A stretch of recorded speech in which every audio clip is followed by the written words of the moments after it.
Hey everyone, welcome back to the IWP Network, or if it's your first time, welcome hanging out with us. Thank you so much for choosing this podcast, and feedback is always welcome. So make sure to check the links below for all social media links, audio and video versions of this show, and merch. We look forward to hearing from you and hearing that feedback, and enjoy the show.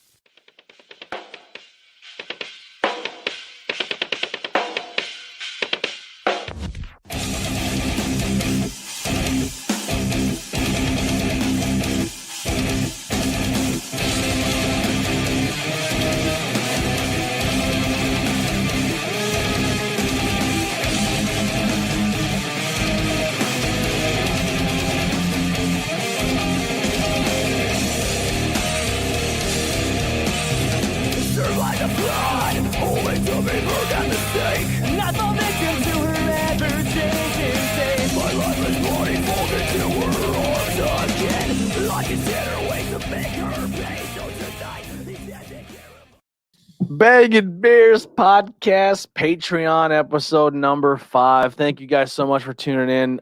Some of these beers that you're going to see here, we've already had in the show. We're just kind of hanging out. We're going to bullshit, just hang out, talk, drink a few beers. Not too many because we just got done wrapping up a show and just hang out and talk to one another. Maybe these are the episodes you get to know the people behind the microphones a little better.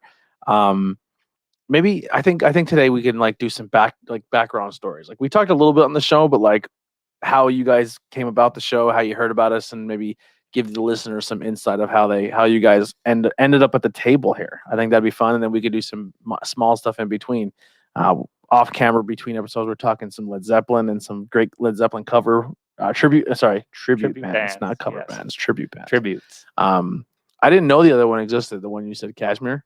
I didn't know that was a thing. Yeah, I didn't know either until my dad had called me and he's like, "Oh, hey, I got tickets to Kashmir," and I'm like, "Who?" Yeah, and he's like, "Oh, another Led Zeppelin band." I'm like, "Oh, so Get the Let Out?" He's like, "Yes, but they're better."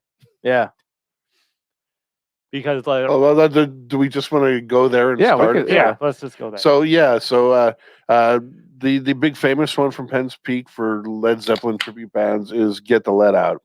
And when you listen to "Get the Let Out," the whole thing is to re-experience listening to a Led Zeppelin studio album. Yes, and they're all top-notch, fantastic musicians and vocalists that all participate in that. But it takes 7 of them to do it, to make it happen, and that's just the talent, not the people behind the scenes. The thing with Kashmir that some people don't get is they are recreating a Led Zeppelin concert with them at the peak of their heyday, their talent, their reputation, or whatever. And it's a slightly different thing. And there's 4 of them, just like there was in the band. They actually, some of their stuff is vintage, real Led Zeppelin equipment that they use to recreate the concert experience. Some of the laser light stuff they do, Led Zeppelin actually owned and used. Uh-huh. They're both fantastic acts, but I'm with Bill. I lean a little bit towards Kashmir, but they're both great bands. They both bring something different to the table. Yeah, but again, no knock on "Get the Let Out." They're a great band too. They rock at what they do. Mm-hmm. I just like the live thing a little better. Yeah. What's your favorite Zeppelin song? That would be "Communication Breakdown." Communication Breakdown. What about you? It's up there for me. I forget the name of it, but the Lord of the Rings one, where he actually goes into Mordor and all that, and that whole. I forget the name of the song, but mine's "Babe, I'm Gonna Leave You." That's my favorite. But I think the song I'm thinking of is on Physical Graffiti. Yeah, I think it's on that album. I don't remember, but I know that's one of my favorites, and I can never remember the name. And I'm just listening to Zeppelin, and it comes on, and I'm like, "Oh shit, this is the song." I always like and then I never remember to look at the name of the song, and then I'm lost. I think the whipping pole. That's what it's called. something like that. Anyway, so all right, so we got our first beer here, the Truth by Flying Dog. I believe we had this on the show. I've had it. I gave this a 3.75. It's just it's a developed alongside of a dozen single hop imperial IPAs. The Truth was it was 3 years in the making. It has some of the most unique and hop varieties today. The Truth is shop hop bitterness, begins with pine on the nose, evolves into a bright citrus and subtle notes of fruit flavors. Pairs with beer. Pair this beer with sharp cheddar cheese, light and spicy proteins. 773K check-ins, 384. 29 friends checked in and gave it a 394. I agree. It's a 3.75 for me, close to a 4. It's right there. I enjoyed this beer. I got this in a small little 6-pack from the keg stand. I'm a fan of this brewery, and I also get sucked in every time because they use the art from Robert. I want to say Robert Stedman is his name, but he's the guy who followed around Hunter S. Thompson and did all of his art during his heyday. I've had this before as well. It's been almost 3 years since I had it the last time. I gave it a 3.5 then, and I'm gonna up that today. This is a 3.7 now. Yeah, it's a fun beer. I'm on par with the 3.7, 3.75. Are you guys fans or know of or heard of Hunter S. Thompson? Yeah, I heard of him, and there was actually a series on Netflix at one point that's like the last days, where it was like kind of each episode was like a mini documentary, and they had one on him. Like they went through everything he went through in his last days up until he died. Like yeah, there was him, there was Jim Belushi, there was a Janis Joplin one. It was a Really? neat show. I don't remember what the name. Like it was the last 24 or the last 48. I had to look that up. I That think sounds it was super interesting. Yeah, it is. It's an interesting little series. If you don't know, this guy would just take copious amounts of drugs and then go, and he would get signed to go to do like events, and he would just get smoked on these drugs, strap a tape recorder to his chest, and just talk, and then go write what his experiences were. Where the Buffalo may roam, he was sent to cover the Super Bowl. Fear and Loathing in Las Vegas, he was sent to go cover a dirt bike race. He broke out early in his career doing a cover of he went undercover with the Hells Angels, almost got him killed. But the day 9/11 happened, he wrote an expose pretty much saying to a T the next 10 years of what was going to happen in our country. Like he fucking nailed it. Like he's like, we're going to say it's this, and we're going to say it's a terrorist attack, and this is what really happened, and we're going to speculate of what actually happened here, was an inside job of our own country, and all this stuff. And then President Bush gets reelected again for 4 years, and he said, I've taken every drug on this planet and drank every booze that you can imagine, and it never killed me, but I cannot handle another 4 years of President George Bush Jr., and he put a gun in his mouth and shot himself. What would he have done if he lived to see Trump? That's a great question. I wish he was still alive to read those reports. See, that's I'm aware of him. I actually, some of what you just said, maybe I'll read some of his stuff now. He's a psycho. I didn't realize that he was that contemporary. For some reason, my impression of him was that he was like a 50s, 60s, and I didn't realize he was alive that late. Yeah, and in the Where the Buffalo May Roam, in that movie, Bill Murray played him, which is a fantastic movie. But I think a lot of people, when they think of Hunter S. Thompson and being played in movies, they think Johnny Depp in The Rum Diary, and they think of Johnny Depp in Fear and Loathing in Las Vegas. Where Johnny Depp actually lived with him for like months to learn his mannerisms and learn everything about him. And I believe Johnny Depp was the one who was one of the big finances of his funeral, because when he died, he said he wanted his ashes put into a firework, and he wanted the firework to be launched out of a giant fist with 2 thumbs, and the firework would go up and explode with his ashes in it and scatter all over his land. And they had this giant celebration for his passing and party, and a lot of celebrities were there, and it was an interesting event. But he's a very, very interesting guy. But if you actually go to this brewery, they have all the art from this from I want to say, I hope I'm not wrong, I believe it's Robert Stedman, but I could be. I feel like that's wrong, and I'm being an idiot, and I'm already a couple beers deep. The name of the show is The Final 24. The Final 24. There were episodes on Sid Vicious, on John Belushi, on No, I was River right. Phoenix. Robert Stedman. Yeah. Yeah, so the first episode was Sid Vicious, second was John Belushi, third was River Phoenix, fourth was Hunter S. Thompson, the fifth was Marvin Gaye, and the sixth was River Phoenix is a crazy story. Died right. JFK Jr. River Phoenix died literally right outside of the Viper Room. Yeah, in LA. Died right in the sidewalk. That's a Johnny Depp connection too, isn't it? yeah, it's a Yeah. yeah. Oh, that's his bar, right? Yeah, that was a very popular place. Crowbot like, played at it. Yeah, Here's a Crowbot played at that. They were standing out front, and a car accident happened right out front of the Viper Room, and they went over to push the car out of the way so traffic can keep moving, and it was Ron Jeremy. yeah. I remember that story. They're like, we pushed Ron I'm Jeremy. sharing that Yeah. story. They're like, I pushed Ron Jeremy's car off of fucking. Yeah, I think out of the way. I think he said. I think one of them said like I took a piece of his tail light that was on the ground. Like I have Ron Jeremy's tail light. Wear it as a necklace or like a, Yeah. Well, now he's canceled. He got Yeah. Yeah. everyone's getting canceled. Well, I think his is justified. It is. Mostly everybody who is getting canceled It's is justified. Yeah. But then when they start like canceling like cartoon characters, it's also justified. But on the same token, is like you can support and listen to anyone's content you want. Like, listen, was Michael Jackson a weird dude who probably did some weird stuff? Yes, but I'm probably still going to listen to Thriller. You know what I mean? Well, Like, yeah. I was in California for his funeral. Really? Like I didn't obviously go to it, You but flew out there for it. Yeah. I made a big sign said he did not I'll climb the fence. molest those children. No, I Yeah. just happened to be out there on vacation at my aunt's house in Huntington Beach, and the traffic was literally backed up, like near her house because of his parade, like Yeah, his farewell tour. his farewell tour.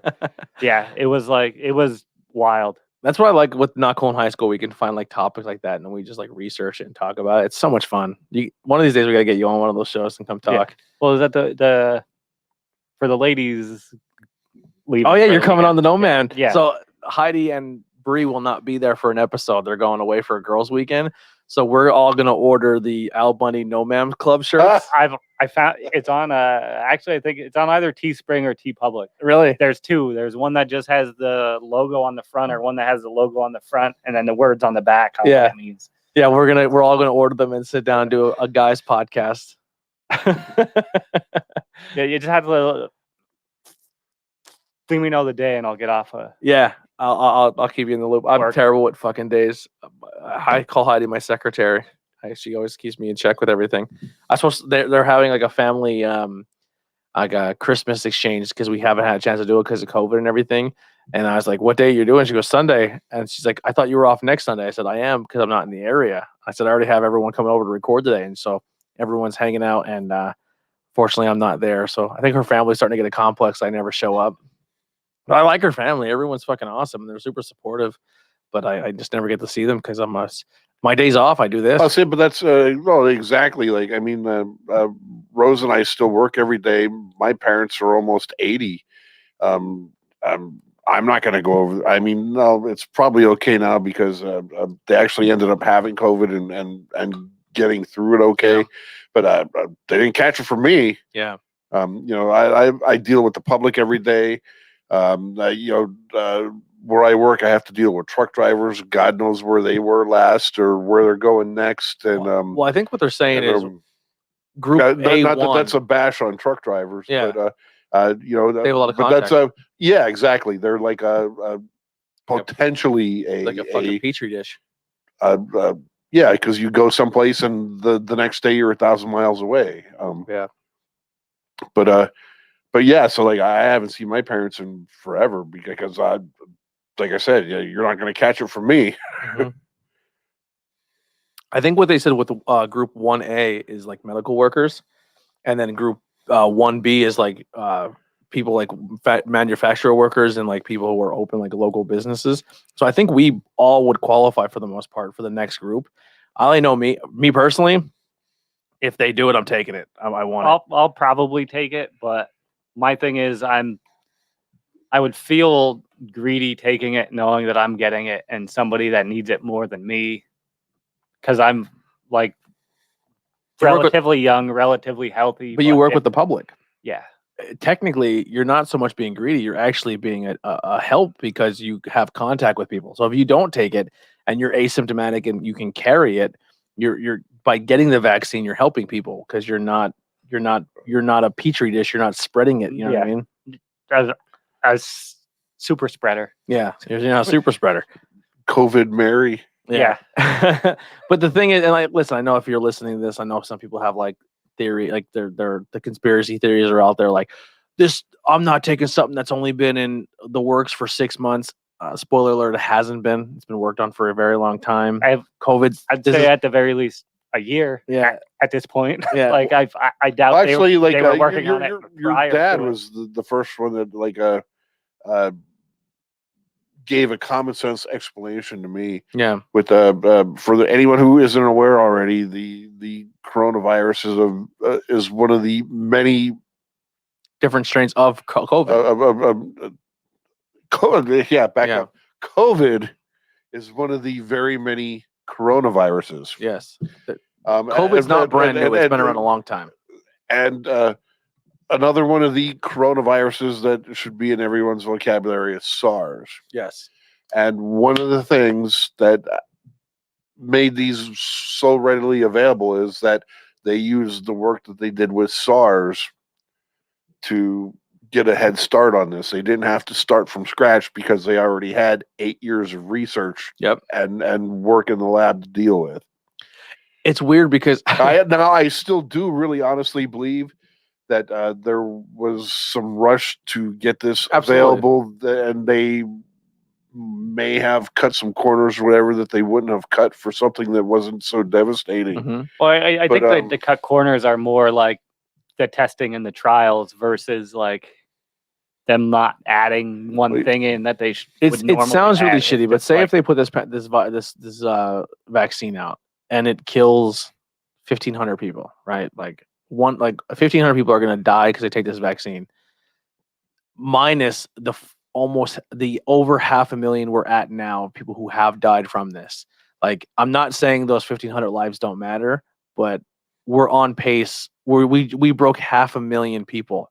That's more people dead from this virus than 3 wars put together. You know what I mean? Like, and 9/11. You know what I'm saying? So it's like, yes, there are people who have really rare occurrences where Tylenol is not good for you. You know what I mean? Like, so everyone has that weird side effect that you may have, but it's a dice roll. Either you roll the dice taking the vaccine or you roll the dice not taking the vaccine. It's what it comes down to. And if you don't want to get it, that's fine. That's your prerogative. But also, like, I think what they're trying to do with the CDC is like, hey, we'll open things back up. We'll do concerts, we'll do bars, we'll do breweries. You can have your wrestling shows. Well, that's because once you're vaccinated, you'll get a card. Well, not only that, I mean, but just like when you're vaccinated and you've gone through the whole course of it all, you can't catch. In theory, you can't catch it. Yeah, but technically, you're incapable of spreading it again. You're no longer a transmitter, and that's the whole thing. When people are incapable of transmitting it again, in theory, the number should start to dramatically drop. Yeah, like I said, I'll take it immediately. Are you more of a fan of the 1 shot or the 2 shot? Whatever's more effective. I know the one. Johnson I think the one shot is not as good, is what they're saying. Like, it's not as high of a rating as the 2 shot. I think the number I saw was like somewhere in the mid 70s as far as the percentage. Yeah, but I see so many, and again, it's the tip of the iceberg too. But I just see like so many stories of people like, well, I got my first shot and now I can't get a second one. I think I could be comfortable with 76% and call it there. Be one and done. Yeah. Then again too, so many people were asymptomatic and for all I know, I had it already and I didn't even know it. I'm pretty sure. I think early on I might have had. I'm pretty sure I had it, not this New Year's that just happened, but the one before, because I had not every single symptom, but I've had a lot of them. Like, yeah. I was. I haven't been sick at all. I don't have any of the symptoms, but I mean, just that's what happens when you're asymptomatic. I mean, Yeah. like I just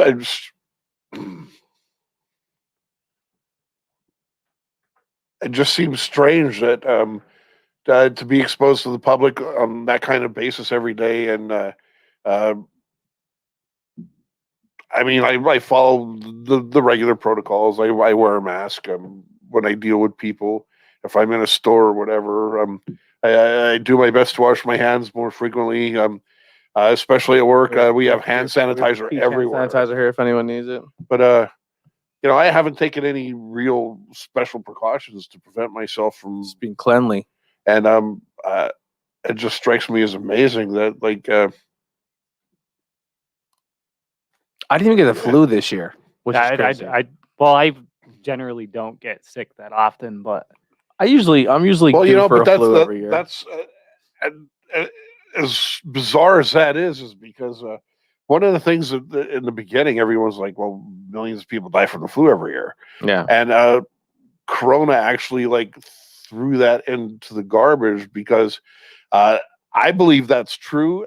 I believe that would have happened again this year too, but because of all the lockdown measures in place because of Corona, it was like bitch slapping the flu, and Yeah. the flu didn't get the opportunity to do what it normally does. Yeah. it's also even with me with like allergies. Usually by now, like my allergies like are killing me. Like as soon as it hits like over 60 degrees, my eyes are itchy. I'm sneezing. Nothing's in I have a bloom yet. sore Yeah, throat, I but agree. yeah. But I'm just like at my main job, we're getting in plants now, like all the flowers and stuff. So if I'm near that, like it starts to like Yeah. now is when it starts to bother me. I also see something too, where somebody was like, where they said that the COVID, like for me personally, if I think going forward in the future, like if I'm sick and I have to go to work, I'm wearing a mask. Like I'm keeping the mask thing in my Well, back see, pocket. to be honest, I think that's something that's going to stick around. And again, it's kind of ironic because I'm sure you've seen it, whether you actually did it or not, where people are like, you know, these fucking people in China wearing masks all the time, blah blah blah, and they originally started doing that because of the air pollution as opposed to diseases. But I like it. Just seems like SARS started over there. Yeah. Bird flu started over there. Corona started, and now people just constantly wear them because they're afraid they're going to be ground zero for the next one to start. Well, that's a conspiracy because they have a high population and that country's not But not opposed to killing their people anyway. you know, and that I'll be honest with you too. Like, if you want to call me a conspiracy theorist on this or not, you notice that when they list you see anything that lists the number of cases or whatever, and China always has suspiciously low numbers. I don't believe that for a second. Yeah. The shit started there, and it was out of control for how long before it went anywhere else? Yep. I mean, once they went into lockdown and you had like people with fucking guns on every corner, I can see, but they're just lying out their ass. Yeah. Yeah. When they like most of the countries in the world, when they went on lockdown, they went on lockdown. Like Italy, you weren't allowed to leave your fucking house. Like, yo, we'll deliver shit to you. Like, and they got it under control. But it's definitely interesting. I just hope that now that you get your vaccine, supposedly what the CDC is saying is if once you get your vaccine and you get your card, then you don't have to wear a mask in public anymore. Like if you go to, I probably still would. yeah, I would still have one on me. I think would if I keep one with didn't me, need yeah. to, and it seemed like people around me were uncomfortable, I would put it on. But if I was somewhere that people didn't seem uncomfortable, or if I'm like at work, I'm sure though at work, like work policies will take precedence over. Yeah, I will say it. There is times where I like at work when I'm not around anybody, I'll kind of pull it off. Just like I'm not trying to say like it's not easy. It's not like people like it's not hard to breathe with it. Sometimes it can be. Like I have to walk up and down flights of steps. Like I'm logging like 13 miles a night. See, I'm in the same boat. I'm in a kind of supervisory position. Our building is over 500,000 square feet. I would guesstimate that I easily on any given day. I walk at least 10 miles a day. Actually, I'll tell you what I did last day I worked. But I'd put this. But I know exactly, like, like you're physically as far away as you can be in the building taking care of something, and then there's a crisis, and we don't have bicycles, we don't have golf carts. I'm walking over there. I'm the same way. And sometimes, and plus I'm an old fat guy now too. Yeah, same here. I'm not a healthy human being. So sometimes I get to the end point, and I'm a little out of breath. And you pull your mask. I see, but I never do it in front of the staff if I can help it. Yeah, I don't do it either. But if I'm by myself, I'll pull it down. I'll pull it over my nose and just. I don't normally take either. A deep breath. Like if I'm near a ladder at work, I will climb on top of the ladder and pull the mask down and breathe a little bit and then climb back down the ladder for no reason at all other than to get some air. Yeah. Just air and not. See, and I'm fortunate. I don't actually spend a lot of time in it, but I do. It's small, but I do have my own office. And if I am in my office by myself, I don't have to do anything. Yeah. The second somebody walks in my door, I have to put it back on. But yeah, like me personally, even with this podcast, when I'm out at work, I wear my mask and I stay around people with masks. If I go to a store, I wear a mask. If I'm here, I'm a mask. And the reason I do that is because I have people who come to this podcast who we feel we're comfortable, and I feel like we're all doing the right thing. And when we're here, obviously we don't wear a mask when we're podcasting, and I clean the mics when people leave. I do all that stuff, but like I don't go out. Like there's bars in School County you can go to, and people are just like having a great time. Like my buddy's band played the other day, and everybody was on the dance floor dancing like we weren't in a pandemic. And I'm like, man, I would love to be there and have a good time and hang out, but like I'm not going to risk that and then come here and be like, hey guys, by the way, I caught COVID. You guys all need to get tested. I don't want to be that guy. So I enjoy podcasting. For me, this is a mental stress relief for me. This is my therapy. I like hanging out with everybody. I like talking. So I take the right precautions so I don't bring anything to you guys. And I kind of like, I don't enforce it. I don't tell you guys to do what you have to do, but I hope that you guys have the same respect here. And I think everyone on the podcast for the most part does. You know what I mean? I generally carry two. I have one of these. Yeah, I have the podcast ones. And then like this is what I generally wear at work because they're disposable. Yeah. We had somebody that they actually got everybody together in a group and ordered them by the case. So and my job has done a fantastic job with like I started working during the pandemic. I got a new job during the pandemic, and there's literally teams that walk around with spray and spray everything down. There's people who wipe all the handrails down. Yeah. So when you walk into my job, you have to go through you have to take a thing on your phone. Like, do you feel sick? No. And then when you go through, they have like a thing you stand in front of like a computer, and this computer takes your body temperature. It's same thing. Well, ours is a little different, but it's the same. Like the core employees do that. And then anyone who has to come in from the outside, they go through the receptionist. And they have to fill out a questionnaire, and they actually like do the laser temperature reading on them. We have to walk through it looks like a metal detector, but it takes your temperature. Yeah, we do this as a station setup. Same thing. Takes your temperature, and it actually can tell if you're wearing a mask or not. If you don't have your mask on, it'll tell you to put your mask on. That's crazy. Yeah. Yeah, they've been putting a lot of like documentation up around our job. Like, hey, vaccines aren't as bad as people are making out to be. Like, vaccines help. You know, they've been putting that up around the building. So I like stopped a few people. Like, are you guys looking like? Because this is our job too. Will be like, hey, we're bringing in a pharmacy, and they're going to give everyone flu shots. Like they provide that, and they're free of charge. And that's what my job does. I'm like, are you guys doing vaccines? And like, if we can get it, we're 100% giving it an opportunity for our employees to get it. And I was like, awesome. Yeah, it's the same with us. All our like upper executives are pushing for all of us to get it, like to kind of not move us up the line, but to get us included with a different group because we worked through all of it. We just did a whole thing. We were always open. Yeah, I know when we did Bangin beers, like at the Brown Barrel, like I requested that we were by ourselves. We were off to the side. Like if everyone got up from the table, they put their mask on. I had my mask sitting right next to me at the table. I thought we were cautious, and then I went and did an episode at the newest place with and we did the whole podcast with our masks on. it's a little different. It's a little harder to do with Bangin beers because you're drinking. You know what I mean? So Yeah. you're trying and you're tasting things. So it'd be like, you know, what I Yeah, mean? that's like on my last road trip. One of my things is I always like to post pictures of the people that work there, and I stopped doing it during this. The 'Cause a pandemic. lot of people were self conscious about having a mask on and stuff, and I start getting back into it again. Now you can show them that, like, they can see, look, all the people that work here are doing the right thing, Yeah. and promote it. Then, so on the last trip that I was talking to about that I just went on, where I got this shirt. And I posted it was 3 of the people that work there. They're all holding up my beer, and they all have their masks on. And one of my friends was like, "How the hell can you drink with a face diaper on?" I'm like, "Well, you don't, but when you work there and you're serving your customers, you wear one." Yeah, absolutely. You take care of the people that are there to make sure nothing bad happens to them. So we're drinking the East Brothers. We've had this on the show before. This is the red IPA. It's a good beer. I like it. I'm not worried about it going to go in and rating again. But if you're wondering what we're sipping on, I'll check it in. This has a little bit of a roastiness to it now. The second time around, for me, I gave it a 4.2 before. I'm gonna stay there today. I'm gonna rate it. I gave it a 3.75. I'm staying right there. A little malty, a little peachy. Yeah. I think Bill wants to go take a pee. Pee break.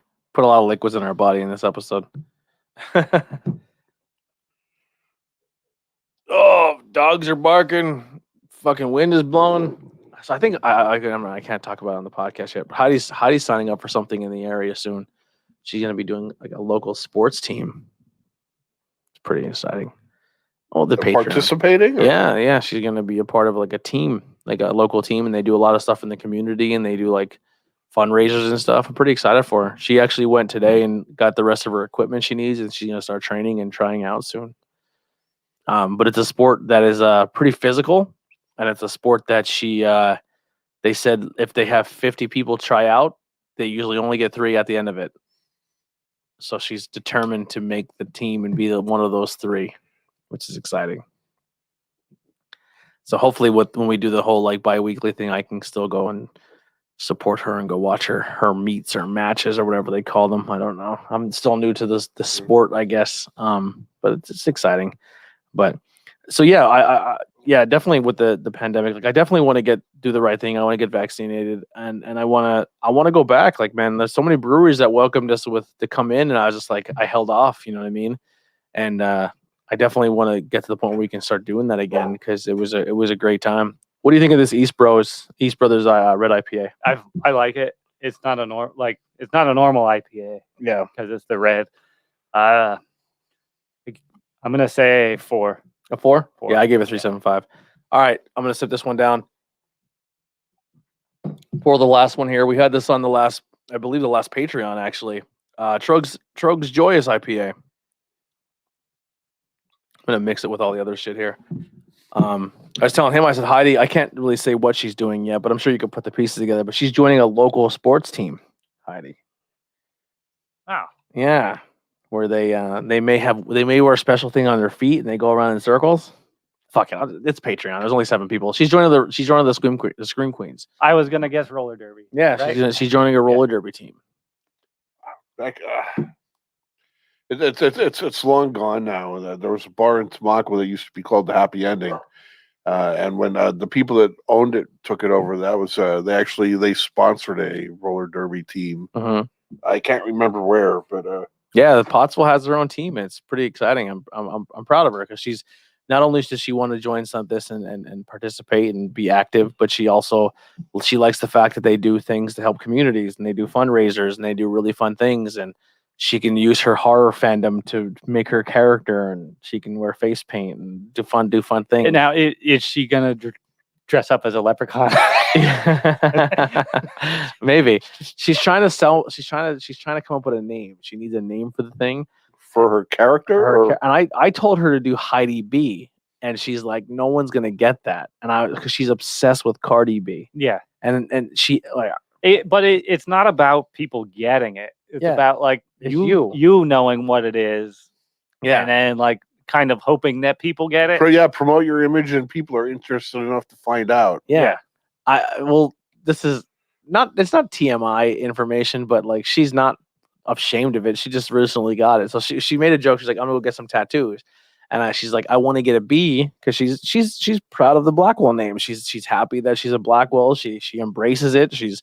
If someone calls her Heidi her maiden name, she gets very offended. She's proud to be a Blackwell, which is awesome to me because that name has gone through the mill. It's nice that somebody outside is proud of it. So she wanted a B tattoo, and I said, you should get it on your butt. Like not on her butt, but it's like it's on her butt, but like above her cheek a little bit. So she got a B on her butt. You know what I mean? I was like, you should be Heidi B. That's funny. Like, and I said, because you're into Cardi B, Heidi B. And she's like, I don't. So she's trying to find something more like horror. The other one she landed on, I thought was really funny because it plays into her race a little bit. And why not? Is sweet and sour. Yeah, she's Asian, like sweet. Yeah, but she's Vietnamese. I said prisoner of war. She said, no, that's too much. So well, Heidi B. What's the B for? What the? Yeah, I told her she should be Charlie, or like at the end of Zombievers. I don't know if you saw that horrible movie. Yeah, where they had the bees and they kind of like were pointing at like a sequel. Yeah, for like zombies. Yeah, rather than zombie. But yeah, so that's what. So I'm excited. I'll definitely run out. Like we get like a group of us to go support her. Yeah, and hang out and cheer her on. The roller route. Make signs. Yeah, signs. Heidi B. Yeah, or show us your butt. Yeah, I'll show us your B. Show us your B. Show us your B. I love it. Yeah, I'm excited. I'm not nervous. Like she's kind of nervous because obviously you can get some elbows to the face and it's your body checking each other, but like. It's like professional wrestling on rollerblades. Like you can make a character and paint your face and shit. Like I didn't even think of that. It's been so long since I saw it. Like rollerblades instead of roller skates. Yeah. Well, they do skates now. Like you have to wear skates, not blades. Yeah, because really? I'm assuming that the skates are more stable. Yeah. Yeah, I would think so too. But I as soon as you said that, I'm like, oh yeah, I'm retarded old school. They're like modern now. Yeah. No, they still do the skates. And the thing is, I think like I remember watching. There used to be a roller derby show on MTV. Yeah. Remember on MTV they had like a roller derby, and I was obsessed with it. I fucking loved it.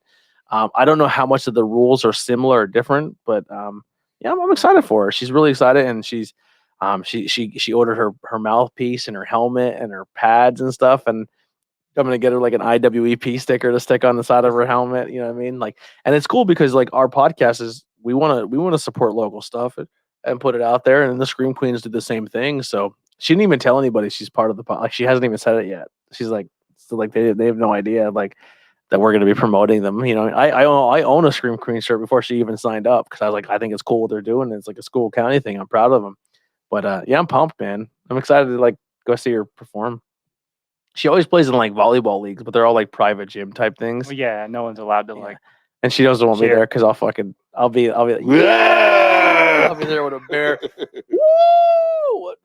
What Heidi painted on my belly. Spike that motherfucker. You just got schooled by a 4'2" Asian chick. We'll be tailgating in the parking lot. Getting all smug in them. Tailgating. Dude, we're going to start tailgating roller derby games. All right. Roller. It's going to be awesome. Their jerseys are cool too. It's like jerseys, but they're all blood splattered because they're like big horror movie fans. So it's like the crew she's joining is very like up her alley. You know what I mean? Like it's exciting. This is exclusive to Patreon because she wouldn't even plug it on Now Cold. Oh, hey, speaking of horror, we were talking about Chiller Theater. Oh, yeah? The April one got postponed until October, unfortunately. But it's still a little on the short side, but they began publishing a guest list. For where at? It's in Parsippany. It's like independent films?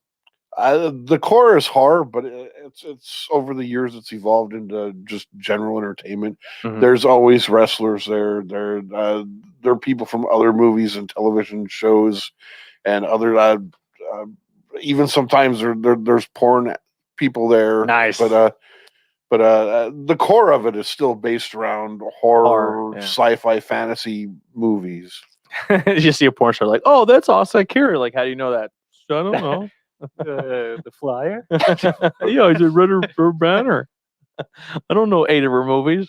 But yeah, like we do a subscription boxes. We always get like boxes, do unboxing videos of stuff. Actually, I have a beer one we could do a one we can go back live after this. So I have a one I just literally remembered.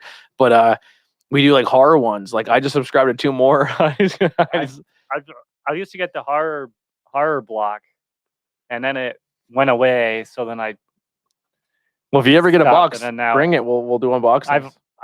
I do one for the chive every month. Really? Yeah. Well, I mean, when you Like get that. it, make a video you unboxing and put it on the page. All right. Yeah, we love that shit.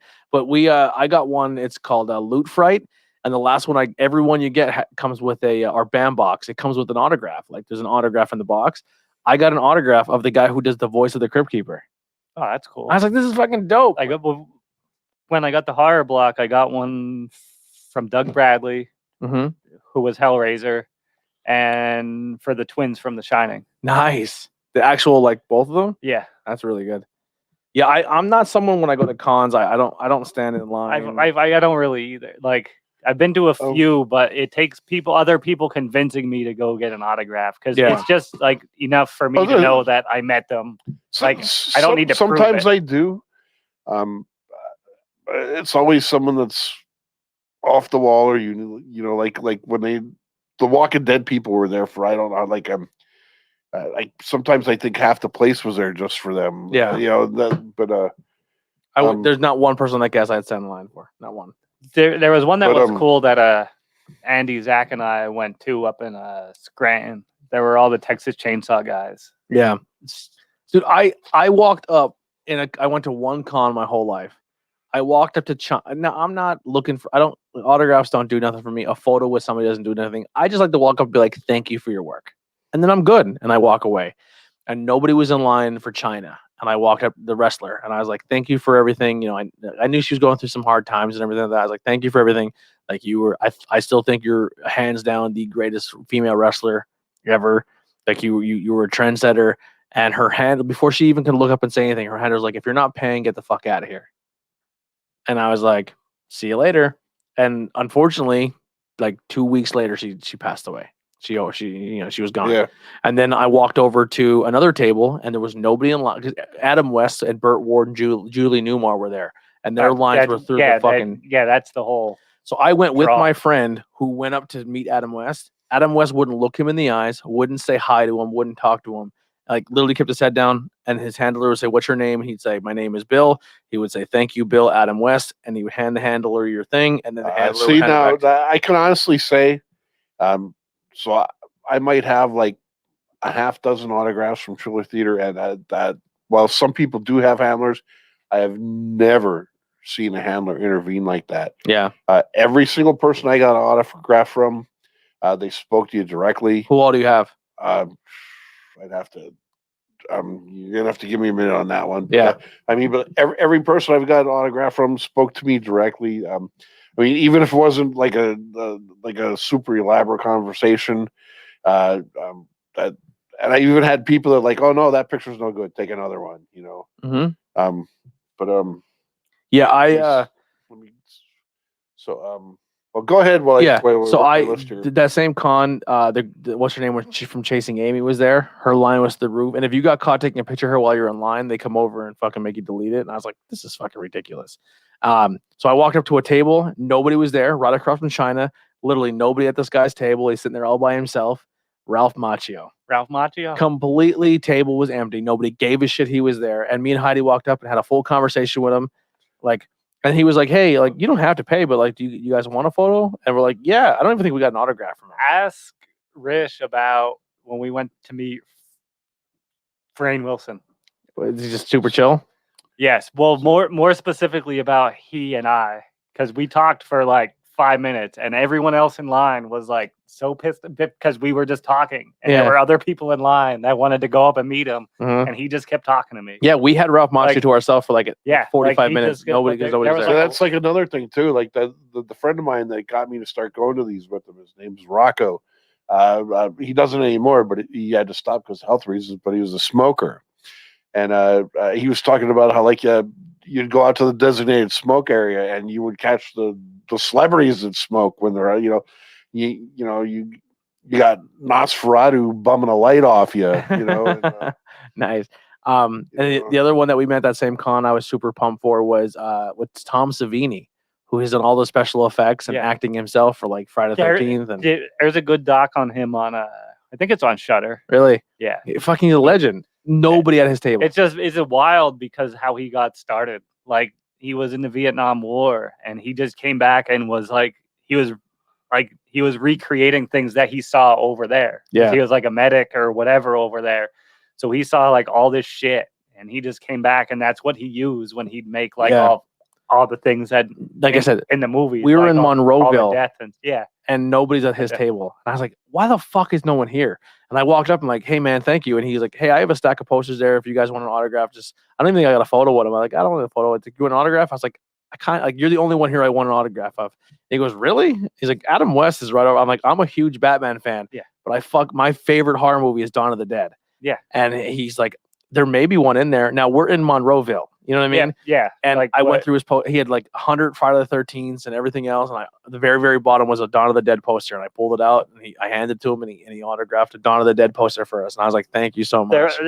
There are a lot of people that give him shit for being like rude and stuff. He's just kind of like melt. He's like, man, like he's not a dick. He's just kind of like, he's done it so many times. Yeah. You know what I mean? It's just like normal for him. Yeah. To just be like, but he lives in Pittsburgh too, or he was from Pittsburgh. I don't know if he still lives there. When I got to his table, there was a guy who was there talking to him, and I thought it was his handler. And I was like, oh, he's having a conversation with his handler.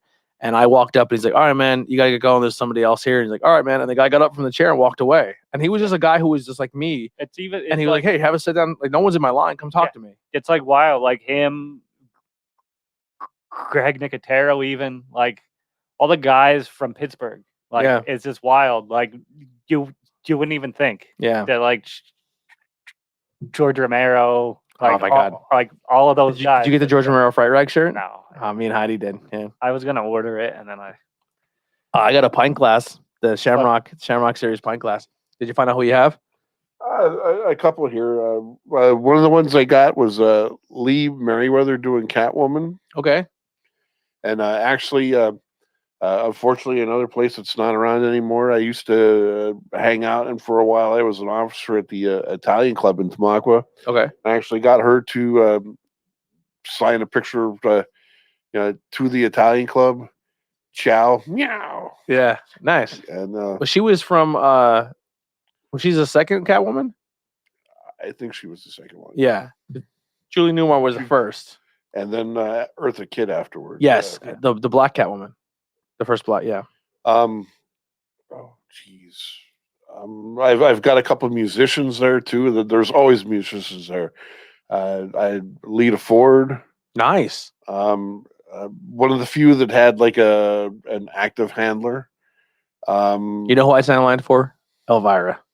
Yeah, I'd stand in line for Elvira. Just because she's fucking hot as fuck, and she's like, and and have her sign your boobs. Yeah, please sign my boobs. A couple people from the Star Trek universe. Which ones? Did you get Sulu? All Next Generation people so far. I haven't on the original cast. People tend to charge a lot. Yeah, live outside my comfort zone. Mm-hmm. But well, that's a good thing about these subscription boxes we get is these autographs come in the box. Yeah. So you don't have to stand in line and you get them, and they all come with certificates of authenticity. And we get wrestling ones too, like where the wrestler comes with an autograph. But yeah, they're fun. If you ever come across a box, but that's another thing too. Like a typical day like that for me, we leave pretty early because the line is always huge. I never get the advance tickets. I always there the day. And the thing so when you get there, there's like 1,000 people that have already bought their tickets and they're waiting in line for the door to open. And so you need to get in the line to buy a ticket. So when you get to the front of the line to buy a ticket, you can go to the end of the line of the people that already have tickets. So sometimes once you're all set, it may take you an hour and a half to get inside the place. Go back and sit in my car. But it never ends. But So we'll get in relatively early, and a lot of times by noon we're done. Yeah. And depending on whether I go with Rosa or my friend Rocco, we'll stop off someplace decent for lunch. If I'm with Rosa, we'll make a brewery tour day out of the rest of the trip home. Yeah. Well, Rocco, that was the name of the Boondock Saints. Funny man. Yeah. You ever see that movie, Boondock Yeah. Saints? Yeah. With the cat. Yeah. Yeah. That's a great one. Yeah. Yeah. Tell me his fucking name. I guess I'll have a Coke. The joke from the movie with the genie. You remember the joke? It's better. So I'll say the PC version. But in the movie, he says 3 guys are in the desert: a black guy, a white guy, and a Mexican. And they're walking through the desert, and they come across a magic genie lamp. And the black guy rubs the genie lamp, and the genie goes, "What do you wish?" And he goes, "I wish me and all my people have the same rights and freedoms and equality that we have in America, but can all go back to Africa." And the genie goes, "Your wish is my command." He snaps his finger, and then he talks to the Latino person. He goes, "I wish all my people can go back to where they're native and still have the rights, freedoms, and equality and the money of what we have in America, but back where we're from." And the genie goes, "Your wish is my command." He snaps a finger. And he asks the white guy, "What do you want?" He goes, "You're telling me all the black people back in Africa and all the Latinos are back in the country? I'll take a Coke." But the whole time he's telling the joke, the Italian guy keeps making him say the racial slurs. He's like tied up in a chair or something. Yeah. He's telling it. Yeah. And the joke is not funny. Well, it is funny, but it's not funny because I think it's funny that everyone should go back where they came from. It's the circumstances of the joke. Yes. It's the context of the movie versus the context. You gotta say that nowadays because comedy is under attack. But anything you want to say, the closing before we wrap out of here? Support local businesses again. The other week, like I said, please, people, if you can, go visit the Georgetown Deli for some great takeout beer. I'd love to see that place get back to the point again where they can operate as a real deli instead of a hot dog and slice of pizza with your beer place. Yes. And again, if you do go there, that is actually close enough to walk to the Breaker Brewery. Get yourself a double. Yeah. And again, they're just the ones I'm talking about today. Yeah. Yeah. Breaker's a good time. Support local. Yeah. But Will? Probably the same as Bob. Yeah. Just it's like your local bars that also serve food, like order food off of them. Like, try not to go to all the chain restaurants because they're a larger corporation. Yeah. Like your chains and your fast foods and whatever. Just try to be local. My plug is you guys, man. Thank you for the Patreon people. Thank you for subscribing. And if you subscribe and watch, you're the fucking best. I love you guys to death. Thank you so much for the support and making us grow here. You know what I mean? It's crazy to me. Like I have a lot of people who podcast and a lot of people get discouraged because they don't have interaction or they don't make money or they don't you know what I mean? They can't sell a t-shirt. We're very fortunate that we sell merchandise and that you guys support us in this Patreon. Like we're ahead of the game in a small way. You know what I mean? And I truly, truly appreciate it. And you guys are the reasons every time a dollar comes in or a $5 comes in, it's like, okay, you know, even though it's not a lot, but it's like for us, it's the world. It means everything. It's like even if it's $5, you're taking it out of your paycheck and you're putting it to us, and we super, super appreciate that. And it makes us want to continue to work harder. So we appreciate you guys. Yeah, who'd ever thought people would pay money to listen to me flap my jibs? Yeah, same here, right?